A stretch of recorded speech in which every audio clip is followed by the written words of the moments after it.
கர்த்தருடைய நாமத்திற்கு மகிமை உண்டாகட்டும். Praise be to the name of the Lord. கர்த்தராகிய இயேசு கிறிஸ்துவின் கிருபையோடும் With the grace of our Lord Jesus Christ பரிசுத்த ஆவியினுடைய பிரசன்னத்தோடும் and with the presence of the Holy Spirit உங்களை சந்திப்பதில் to meet you, நாங்கள் மிகுந்த மகிழ்ச்சி அடைகின்றோம். we are so glad today. இந்த 7 நிமிட ஊழியத்திலே This 7 minutes ministry is, நீங்கள் யாவரும் பங்கேற்று I'm believing you are partaking in it. உங்களுக்குள்ளாக Inside of you, தேவனுடைய கிரியைகளை நீங்கள் சந்திக்கணும்னு சொல்லி நாங்கள் விசுவாசிக்கின்றோம். we are believing you are meeting day to day in your life. God is doing a miracle in your life. இந்த ஊழியம், This ministry, தேவனுடைய ஊழியம், it's God lead ministry. இது எங்களுடைய சுயமான ஊழியம் அல்ல. This ministry is not formed by on our own, தேவ கிருபையினாலே by the grace of God. 39 வருஷமாக 39 years தேவனை அறிந்து I have known God. ஏறக்குறைய 28 ஆண்டுகளாக For the last 28 years, தேவனுடைய பணியை செய்யும்படியாக God has blessed me to do the ministry. தேவன் பாராட்டின கிருபையெல்லாம் நினைத்து I'm thanking God for all the grace God has given இந்த நாட்களிலே in these days. இந்த 7 நிமிட ஊழியமும் This 7 minutes ministry is, தேவன் உணர்த்தி God instructed us. நடத்துவதை நாங்கள் விசுவாசிக்கின்றோம். We are believing God is leading us through this. அதனால் இது உங்களுக்கு மிகுந்த பிரயோஜனமாயிருக்கும். So there is a great blessing for you in through this ministry. இந்த பிரயோஜனத்தை உங்களோடு வைத்து விடாதபடிக்கு Not only you receiving this blessing, நீங்கள் சந்திக்கின்ற நண்பர்கள், the person you are meeting in your day-to-day life, உறவுகள், for your relatives, அநேகருக்கு இந்த ஊழியத்தை பகிர்ந்து சொல்லுங்கள். I want you to share this with many people as per. அதனால் Through that, நாமும் மகிழ்ச்சி அடைவோம். we will also be in a joy, அநேகரும் மகிழ்ச்சிக்குள்ளாக அழைத்து செல்ல முடியும். and we can able to help others to be in a joy. இந்த ஊழியத்துக்காக ஜெபித்துக் கொள்ளுங்கள். Pray for this ministry. தொடர்ந்து உற்சாகப்படுத்துங்கள். Continually support us. நேற்று நாம் தியானித்த வண்ணமாக As we meditate on yesterday, பாவம் இல்லாதவர் நமக்காக பாவமானார் என்று பார்த்தோம். He was made sin for our sin. We meditated. அன்பை பார்க்க முடிகிறது. We can able to look at the love in Jesus. தேவன் அன்பான தேவனாய் இருக்கிறார். Our God is a God of love.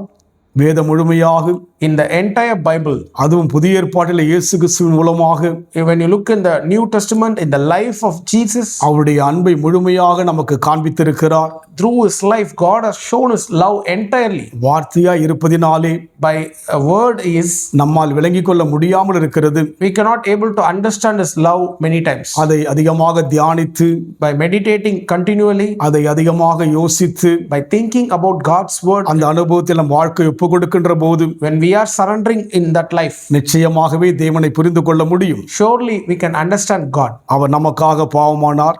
He has been made sin for us. இந்த வேளையிலும் கூட நாம் தியானிக்கும்படியாக In this time also, let's meditate on God's word. யோவான் எழுதின சுவிசேஷம் 1ஆம் அதிகாரம் 29ஆம் வசனம்.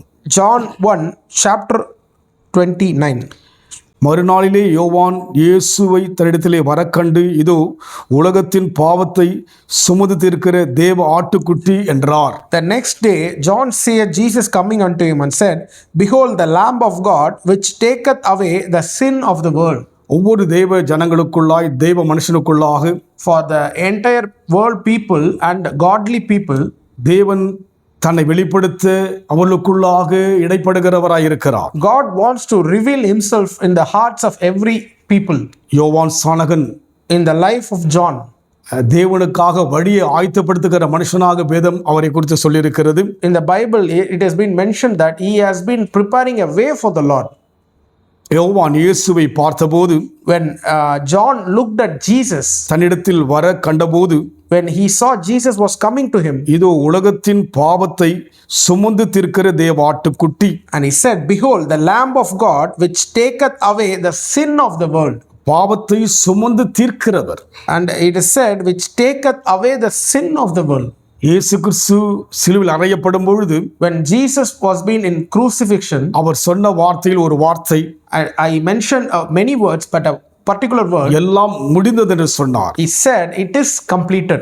அதுபோல் இங்கே யோவான் சொல்கிறார், Like the same manner, John the Baptist is saying, உலகத்தின் பாவத்தை சுமந்து தீர்க்கிற தேவ ஆட்டுக்குட்டி, Behold the Lamb of God, which taketh away the sin of the world. அவருடைய தேவனுடைய அந்த அழைப்பை அவர் தெளிவாக அறிந்திருந்தபடினாலே, he understand the calling of God clearly. பாவத்தை தீர்க்கிறவர். I said he taketh or carried away the sin of the world. இந்த உலகத்தில் நம் வாழ்க்கையிலே In this world, in our life, நம்முடைய முழுமையான காரியங்களை யாராலும் தீர்க்க முடியாது. no one can able to completely solve the problems in our life. மனதிலே ஒரு திருப்தி ஒருவராலும் கொடுக்க முடியாது. No one can come to your heart and solve all the problems. ஏதோ ஒரு வருத்தம் நம்மை ஆட்கொண்டே இருக்கும். Some kind of depression, it has been in our hearts. ஆனால் யோவான் சாணகன் இயேசுவை சொல்லுகிறார், But John the Baptist is saying about Jesus. பாவத்தை சுமந்து தீர்க்கிற தேவாட்டுக்குட்டி. He is saying, behold the Lamb of God which taketh away the sin of the world. யாருடைய பாவத்தை? Whose sin? எந்த கூட்டத்தின் பாவத்தை? For which crowd? எந்த தேசத்தின் பாவத்தை? For which nation's sin? எந்த மதத்தின் பாவத்தை? For which religious people sin? தெளிவாய் சொல்கிறார், He is saying very clearly, உலகத்தின் பாவத்தை. sin of the world. இந்த உலகத்தில் In this world, தெளிவாய் சொல்ல போனால் we can say it more boldly, அவர் ஒருவர்தான் பாவத்தை தீர்க்க முடியும்.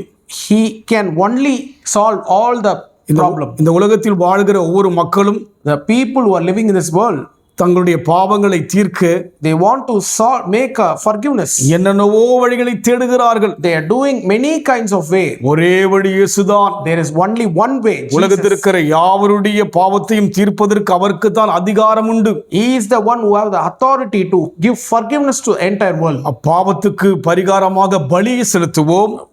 We will go and do a sin. இந்த உலகத்தில் எல்லோரும் செய்கின்ற மத ரீதியான காரியங்கள் பலி செலுத்துவார்கள்.